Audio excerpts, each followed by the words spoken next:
그래서 오늘 전체적인 거는 이재명 사법처리 국면에서 대통령의 주사파 발언을 어떻게 볼 것인가에 대한을 가지고 얘기를 해보겠습니다. 넘겨보시죠. 자, 윤석열 종북 주사파 발언의 의미에 대한 평가인데, 의미에 대한 얘기인데, 이거는 이제 조금 있다가 같이 얘기하도록 하고, 최근에 이제 주로 우파에서 주사파를 척결하자라는 그 주장들을 하는데, 두 가지로 할 수 있습니다. 하나는 제가 이제 사실을 조작한다라고 얘기를 했는데, 한번 보시죠. 열어봐 주시죠. 자유일보인데, 또 이름도 거창하게 특별 취재팀으로 했어요. 그래서 쭉 내려가 보시면, 여기 중간에 조금만 더 올려요. 한 세 줄만.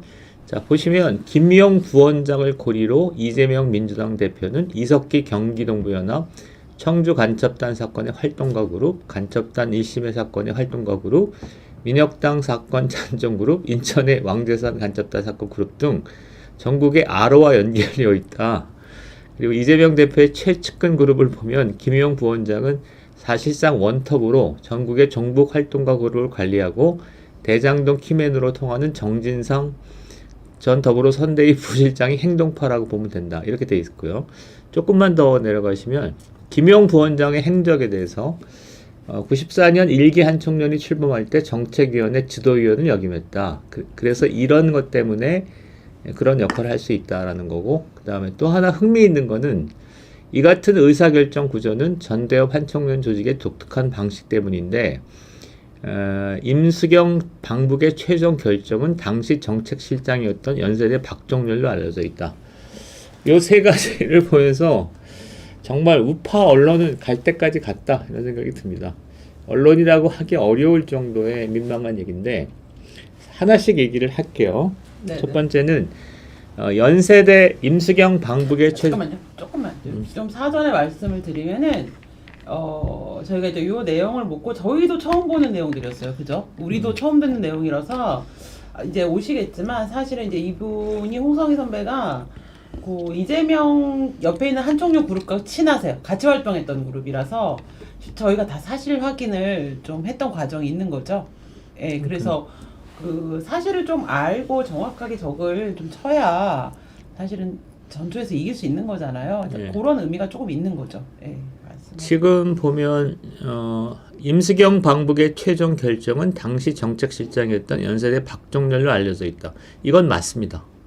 이거는 대부분의 사람들이 잘 모르는데 당시 운동권, 좀 깊은 운동권이어야 아는 내용입니다. 그래서 이 특별 취재팀에 나름 그래도 운동을 했던 사람이 들어가 있는 건 맞는 것 같습니다. 네. 그런데 이따가 이제 김용 부원장의 행적에 대해서 좀 소개를 할 텐데, 먼저 전 틀렸어요. 그러니까 94년 1기 한 청년 1기는 93년입니다. 그 다음에 저도 이제 이렇게까지 깊은 내막은 알 수가 없어서 정책위원회 지도위원을 역임했다 그랬는데 좀 물어봤어요. 근데 한청년 정책위원회에 지도위원이란 제도는 없죠. 그러니까 정책위원 또는 뭐 정책실장 이렇게 불렀지 지도위원이란 제도 자체가 없습니다. 지도위원이라는 게 있을 수가 없는 게 한청년이 이제 무슨 학생운동 그룹으로만 이루어진 게 아니고 졸업한 이후에도 거의 10년씩 한청년 활동을 하고 그분들이 다 내부에 이제 정책실장이나 정책위원이라고 하지 않죠. 정책실이라고 하거든요. 그렇게 활동하기 때문에 지도위원이 필요 없어. 그냥 정책실인 거예요.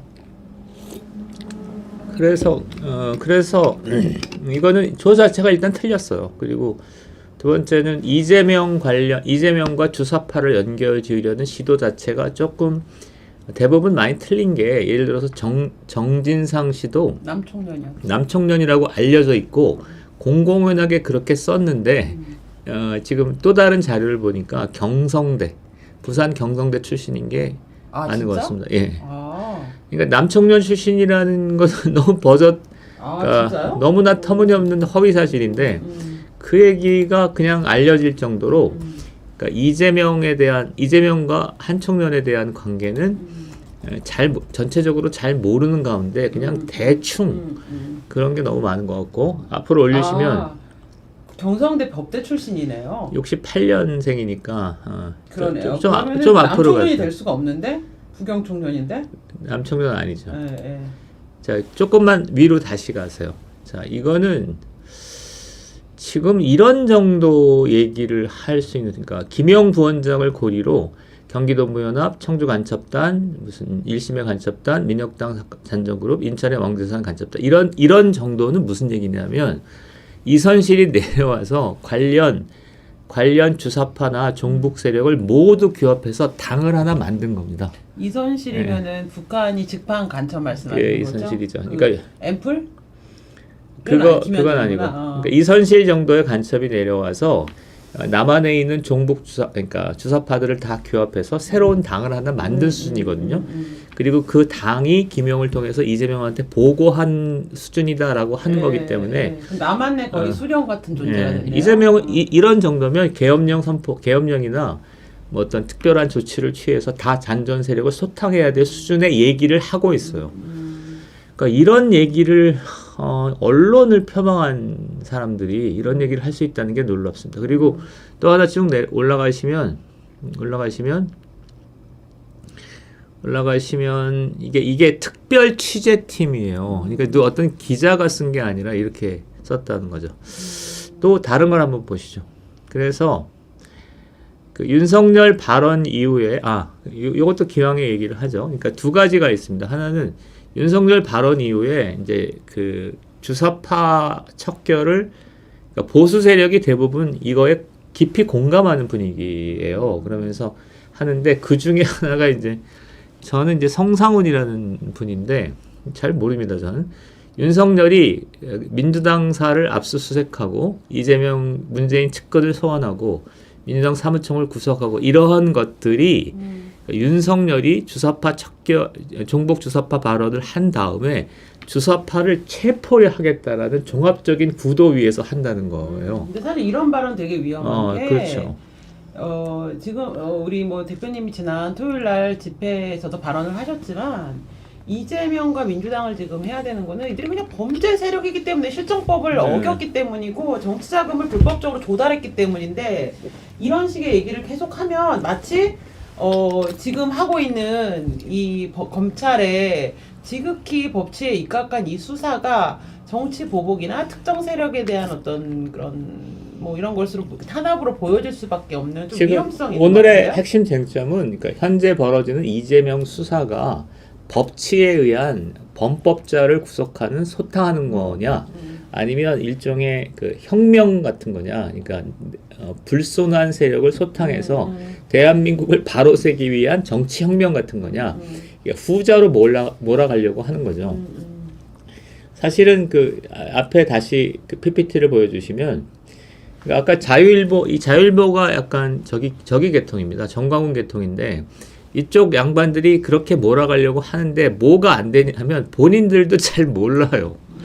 그러니까 주사파 얘기를 발언할 수준의 지식을 갖고 있지 않아요. 그러니까 이거를 받아서 성창 무슨 TV에서 대단한 것처럼 보도를 했는데 본인들도 잘 모르고 본인들이 주사파를 알고 뭐 척결하겠다는 게 목표가 아니라 그냥 정치 선동이 목표니까 또 이런 얘기들은 잘 안 퍼지더라고.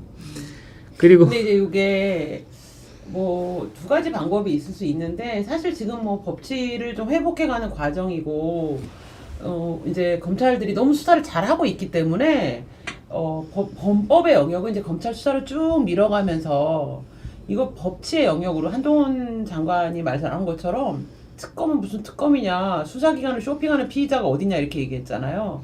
그래서 이렇게 쭉 원칙대로 밀어가면 될 것 같고 사실은 이제 문재인 정부 시절에 좌파나 주사파나 이렇게 옛날에 사회주의 세력들이 조금 도를 넘어서 너무 막 설친 건 있잖아요. 그거 얘기를 합시다. 이제 그거를 이제 몰아내는 방법이 저것들은 빨갱이니까 처단하자도 있지만 건강하고 대안을 제시하면서 쭉 밀어내는 방법이 있잖아요. 사실은 후자가 좀 거부감이 없이 좋지 않을까 저는 이런 생각.